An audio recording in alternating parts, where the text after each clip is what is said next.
America సైనికులపైన $30,000 బహుమతి Iran ప్రకటించిందన్న వార్త ఇప్పుడు సంచలనంగా మారింది. కానీ ఇది కేవలం బెదిరింపు ప్రకటన మాత్రమేనా, లేక అమెరికాపై కొత్త ఒత్తిడి వ్యూహమా? ప్రత్యక్ష యుద్ధంలో అమెరికాను ఎదుర్కోవడం ఇరాన్కు సులభం కాదు. అందుకే మానసిక యుద్ధం నుంచి ప్రాంతీయ ఒత్తిడి వరకు అనేక మార్గాల్లో అమెరికాను సవాలు చేసే ప్రయత్నం జరుగుతోంది. హర్ముజ్ జలసంధి, చమురు సరఫరా, ప్రాంతీయ భద్రత అన్నీ ఇప్పుడు ఈ ఘర్షణలో కీలక అంశాలుగా మారాయి. అసలు ఇరాన్ వ్యూహం ఏమిటి? అమెరికా దీనికి ఎలా స్పందించాలి? ఈ పోరాటం ఎటువైపు వెళ్తుంది? Let's watch the story.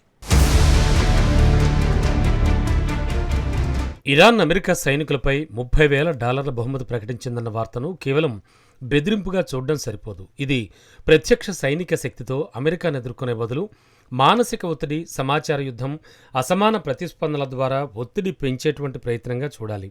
America ఇప్పటికే మధ్యప్రాచ్యంలో భారీ సైనిక ఉనికిని కొనసాగిస్తోంది.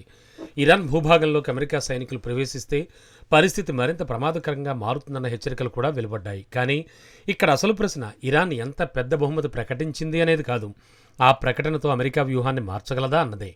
అమెరికా ప్రపంచంలోనే అత్యంత విస్తృతమైన సైనిక, నిఘా, ఆర్థిక సామర్థ్యాలను కలిగి ఉంది. అందుకే ఇలాంటి బహుమతి ప్రకటనను అమెరికా సైనిక శక్తికి సమానమైన ప్రతిస్పందనగా చూడడం వ్యూహాత్మకంగా తప్పు. అయితే ఇరాన్కు మరో ప్రయోజనం ఉంది. ప్రత్యక్ష యుద్ధంలో అమెరికా బలాన్ని ఎదుర్కోవడం కష్టమని తెలిసినప్పుడు యుద్ధాన్ని విస్తరించకుండా ఒత్తిడి పెంచే మార్గాలను అన్వేషించవచ్చు. సైబర్ దాడులు, మానసిక ప్రచారం, ప్రాంతీయ మిత్రబలగాలు, సముద్ర మార్గాలపై ఒత్తిడి వంటి అంశాలు ఇందులో భాగమయ్యే అవకాశం ఉంది. ఇదే అమెరికాకు అసలు పరీక్ష. సైనిక ఆధిపత్యం ఉన్నప్పటికీ ప్రతి చర్యకు రాజకీయ, ఆర్థిక, ప్రాంతీయ పరిణామాలు ఉంటాయి. అందుకే ఇరాన్ సందేశాన్ని తక్కువ అంచనా వేయడం కూడా తప్పే. ఈ పోరాటం ఇక కేవలం క్షిపణుల మధ్య కాదు, సంకల్పం, వ్యూహం, సహనం మధ్య కూడా జరుగుతోంది. ఇరాన్ ప్రకటించిన బహుమతి వెనుక మరో వ్యూహాత్మక లెక్క కనబడుతోంది. అమెరికా సైనిక చర్యకు ప్రత్యక్షంగా సమానమైన సైనిక సమాధానం ఇవ్వడం ఇరాన్కు కష్టమైన విషయం. అందుకే అమెరికా సైనికులకు, వారి కార్యకలాపాలకు, వారి ప్రాంతీయ ఉనికికి ప్రమాదం పెరిగిందనే భావనను సృష్టించడం ద్వారా ఖర్చును పెంచే ప్రయత్నం చేయొచ్చు. ఇప్పటికే అమెరికా మధ్యప్రాచ్యంలో సైనిక బలగాలను పెంచుతున్నట్లు పలు నివేదికలు వెల్లడించాయి. ఇది ఒక రకమైన అసమాన యుద్ధ వ్యూహం. ఒకవైపు అమెరికా వద్ద అత్యాధునిక యుద్ధ విమానాలు, నౌకాదళం, క్షిపణులు, ఉపగ్రహ నిఘా వ్యవస్థలు ఉన్నాయి. మరోవైపు ఇరాన్ తక్కువ ఖర్చుతో ఎక్కువ మానసిక ఒత్తిడి సృష్టించే ప్రయత్నం చేయొచ్చు. ఒక అమెరికా సైనికుడి భద్రతపై అనిశ్చితి పెరిగినా దాని రాజకీయ ప్రభావం వాషింగ్టన్లో కనబడచ్చు. అయితే ఇక్కడ ఇరాన్ కూడా ప్రమాదకరమైన ఆట ఆడుతోంది. అమెరికా సైనికుల్ని లక్ష్యంగా చేసుకునే ప్రత్యక్ష లేదా పరోక్ష చర్య జరిగితే అమెరికా ప్రతిస్పందన మరింత తీవ్రంగా మారే అవకాశం ఉంటుంది. అంటే ఒత్తిడి పెంచే వ్యూహం ఎప్పుడూ నియంత్రణ దాటి ప్రత్యక్ష ఘర్షణగా మారుతుందో చెప్పడం కష్టం. అమెరికా ముందు ఉన్న వ్యూహాత్మక ప్రశ్న కూడా ఇదే. ప్రతి బెదిరింపుకు సైనిక ప్రతిస్పందన ఇవ్వాలా, లేక ఆర్థికాంక్షలు, దౌత్య ఒత్తిడి, నిఘా సామర్థ్యం, ప్రాంతీయ భాగస్వామ్యాల ద్వారా ఇరాన్ను నియంత్రించాలా? ఇరాన్ తన బలహీనతను బలంగా చూపించడానికి ప్రయత్నిస్తోంది.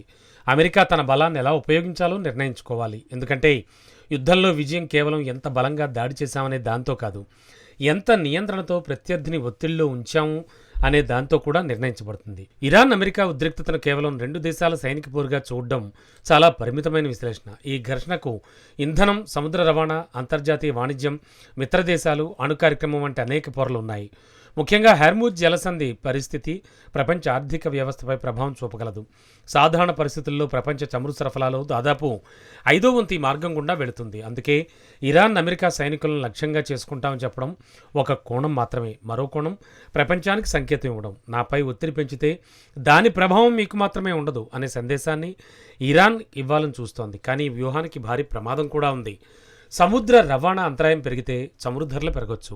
ఇంధన ధరలు పెరిగితే ఆసియా, యూరోప్ అభివృద్ధి చెందుతున్న దేశాలపై ఒత్తిడి పెరుగుతుంది. ప్రపంచ మార్కెట్లలో అస్థిరత రావచ్చు. అంటే ఇరాన్ తనపై ఒత్తిడిని తగ్గించడానికి ప్రయత్నిస్తూ ప్రపంచ ఆర్థిక వ్యవస్థపైనే అదనపు ఒత్తిడిని సృష్టించే పరిస్థితి ఏర్పడవచ్చు. అమెరికాకు కూడా ఇది సాధారణ సైనిక సమస్య కాదు. ఒకవైపు ఇరాన్ను ఒత్తిడిలో ఉంచాలి, మరోవైపు హర్ముజ్ వంటి కీలక సముద్ర మార్గాల భద్రతను కాపాడాలి. మూడోవైపు ఇజ్రాయెల్, గల్ఫ్ దేశాలు, ఇతర ప్రాంతీయ భాగస్వాముల భద్రతను నిర్వహించాలి. అందుకే ఇరాన్ ప్రకటించిన బహుమతి వెనుకున్న అసలు సందేశం విస్తృతమైంది. అమెరికా సైనిక శక్తిని నేరుగా ఓడించలేకపోయినా దాని చుట్టూ ఉన్న వ్యూహాత్మక ఖర్చును పెంచాలని ఇరాన్ ప్రయత్నిస్తోంది. ఇదే ఈ సంక్షోభంలోని అసలు వ్యూహాత్మక ఆట. ఇరాన్ అమెరికా ఘర్షణల్లో ఇప్పుడు కొత్త దశ కనబడుతోంది. ప్రత్యక్ష సైనిక శక్తితో పాటు మానసిక ఒత్తిడి, సమాచార యుద్ధం, ఆర్థిక ప్రభావం, ప్రాంతీయ మిత్ర బలగాలు అన్నీ ఒకేసారి పనిచేస్తున్నాయి.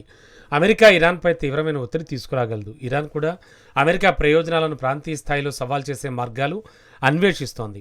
అమెరికా ఇరాన్లోకి భూసైన్యాన్ని పంపే ప్రయత్నం చేస్తే అది అత్యంత ప్రమాదకరమైన చర్య అవుతుందని ఇప్పటికే అమెరికా వర్గాల నుంచే హెచ్చరికలు వస్తున్నాయి. ఇక్కడే అసలు వ్యూహాత్మక ప్రశ్న వస్తోంది. ఒక దేశం ప్రత్యర్థిని దెబ్బతీయగలదా అన్నది కాదు, ప్రత్యర్థి ప్రతిస్పందనను ఎంతవరకు నియంత్రించగలదన్నదే అసలు శక్తి. ఇరాన్ బహుమతి ప్రకటనతో అమెరికా సైనికులపై భయాన్ని పెంచాలని ప్రయత్నిస్తోంది. అమెరికా మాత్రం తన సైనిక సామర్థ్యం, ఆర్థిక ఒత్తిడి, దౌత్య ప్రభావంతో ఇరాన్ నిర్ణయాలను మార్చే ప్రయత్నం చేస్తోంది. ఈ రెండు వ్యూహాలు ఢీకొన్నప్పుడు చిన్న తప్పిదం కూడా పెద్ద ప్రాంతీయ సంక్షోభానికి దారితీయవచ్చు. అందుకే ఈ దశలో అమెరికాకు అత్యంత అవసరమైంది కేవలం మరిన్ని ఆయుధాలు కాదు, స్పష్టమైన లక్ష్యం, నియంత్రిత ప్రతిస్పందన, ప్రాంతీయ మిత్ర దేశాలతో సమన్వయం, ప్రత్యర్థి తదుపరి అడుగును ముందుగానే అంచనా వేసే నిఘా వ్యవస్థ. ఇరాన్కు కూడా ఇదే పరీక్ష. బెదిరింపులు చేయడం సులభం, కానీ వాటిని నియంత్రిత వ్యూహాలుగా మార్చడం కష్టం.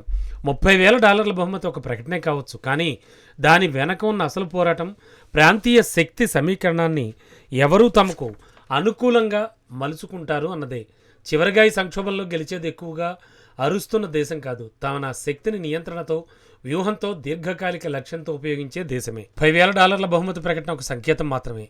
దాని వెనక ఇరాన్ వ్యూహాత్మక ఒత్తిడి స్పష్టంగా కనబడుతోంది. అమెరికా సైనిక శక్తిని నేరుగా ఎదుర్కోవడం కష్టం, కానీ ప్రాంతీయ అస్థిరతను పెంచడం మాత్రం సాధ్యం. హెర్మూజ్ నుంచి చమురు మార్కెట్ల వరకు ప్రభావం ఉండొచ్చు. అందుకే ఈ ఘర్షణ కేవలం సైనిక కోణంలో చూడకూడదు. మానసిక యుద్ధం, ఆర్థిక ఒత్తిడి, ప్రాంతీయ సమీకరణాలు కీలకం. ఇరాన్కు బెదిరింపులను వ్యూహంగా మార్చడమే అసలు పరీక్ష. అమెరికాకు నియంత్రిత ప్రతిస్పందన అత్యంత కీలకం. చివరికి విజయం బలంతో మాత్రమే నిర్ణయించబడదు, సహనం, వ్యూహం, నియంత్రణ కూడా అంతే ముఖ్యం. ఇదే ఈ కొత్త ఉద్రిక్తత మనకు చెబుతోన్న అసలు సందేశం.